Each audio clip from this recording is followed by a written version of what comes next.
Still recording. Okay. It's June. In addition to Juneteenth, Pride Month, and Father's Day, this month is also home to Flag Day on the 14th. While the Stars and Stripes have been included on various stamps since 1869, the first definitive, a stamp issued for general circulation to feature the U.S. flag, wasn't issued until 1963. Welcome to the Spellman Spotlight.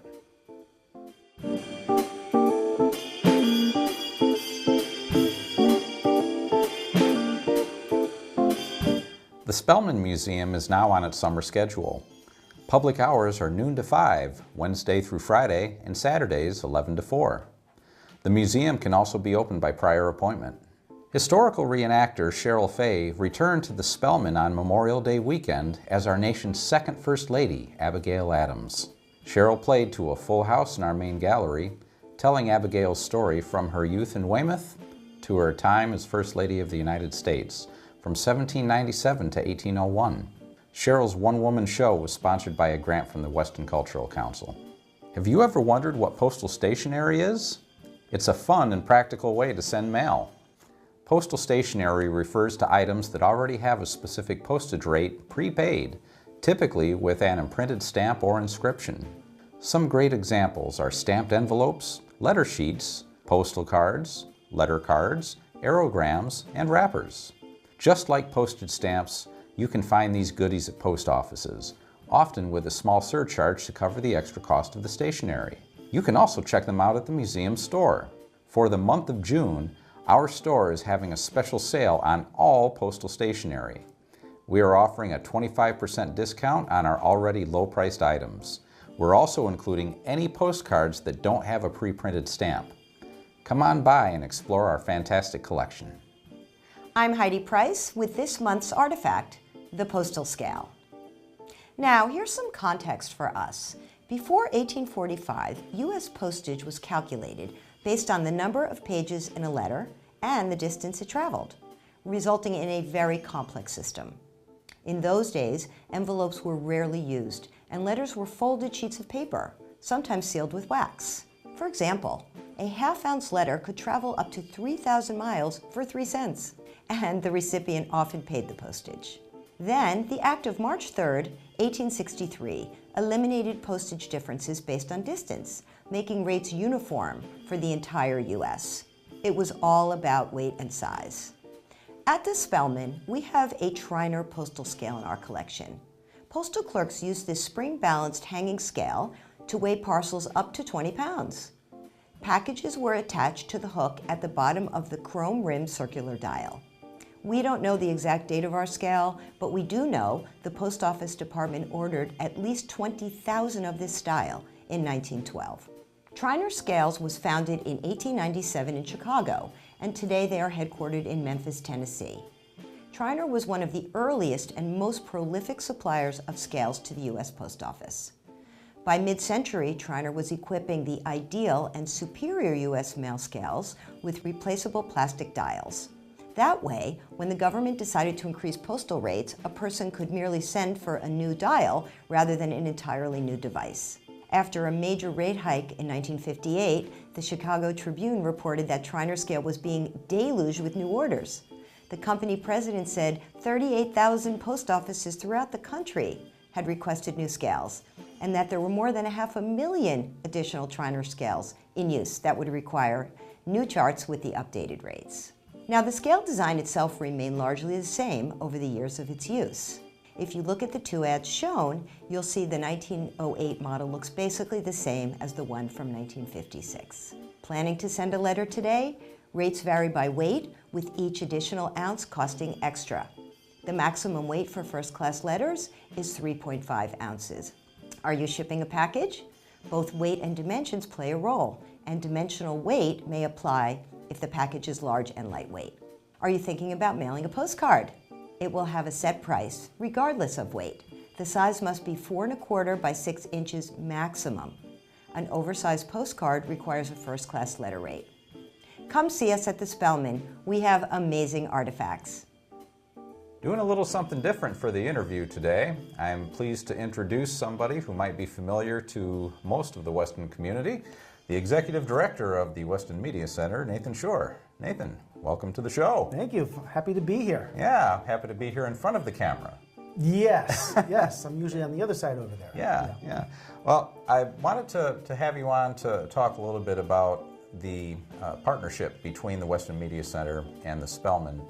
This is something that has been tremendously valuable to our organization to help get the word out about what the museum does.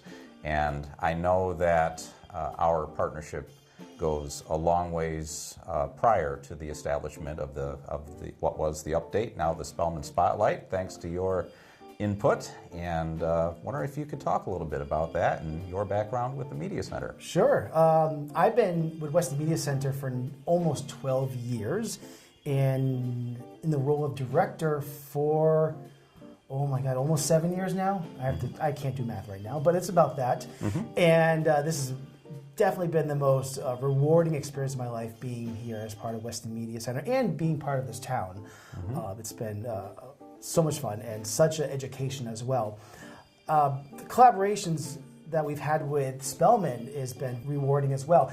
Ironically, the whole thing started, I think, almost 10 years ago with an intern that we had who bridged that partnership and created a long-lasting show that was very popular, went on for several years, and that just, from there, extended into a very wonderful partnership, and now it's with you. Yeah. I think the first show, that was the Going Postal with Henry Lucas. Henry Lucas, yes, who was very passionate about history and stamps, and he had his puppet Archie, that was his partner in crime for all the episodes as well, which was a lot of fun.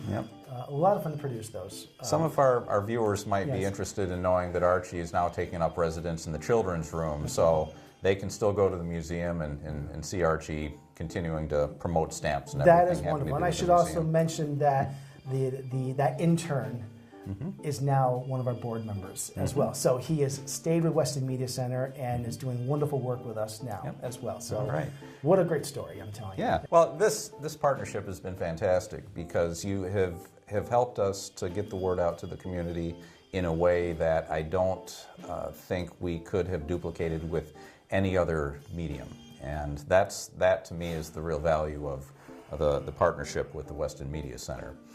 I know that we're not the only not-for-profit organization that you represent, and I'm curious of your overall content mix. How much of it is helping to support nonprofit organizations like the Spellman throughout Weston and the greater Metro West? Well, a decent amount of what we do is supporting local nonprofits in Weston. When I was thinking about this earlier, at first I was thinking, wow, there may be not as many as I thought there was, but then I start going through our content. I'm like, wow, we have a long-standing history with local nonprofits like Land's Sake, Friends of the Council on Aging, Weston Garden Club. It goes on and on. In fact, I think back to my very first days with Weston Media Center, the very foundation of everything we've done is with these local nonprofits. So it is a very high percentage, but what I would say is there is so much more room for growth with nonprofits. There is a website that I have tabbed on my browser, and I think there's about 155 nonprofits or so in the town of Weston. Really? Yes. Wow. At least. And I don't know how up to date that is. Yeah. But that just goes to show that, only a small percentage of those, as I was going through it, I realized that, we've worked with them on this and that. I mean, a lot of them, maybe several dozen, which is a lot. Yeah. But the opportunities to work with more are right there. And I really would hope that all of these nonprofits still out there in Weston realize that we are a source. We are here to help promote their nonprofit.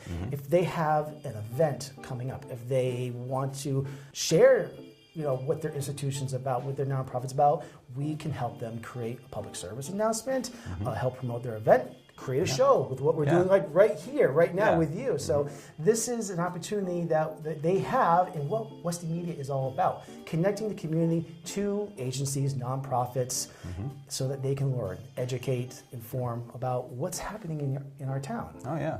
Well, I think about beyond the Spellman Spotlight, all of the things that the Media Center has done to help promote the museum, from doing on-site visits for some of our special events.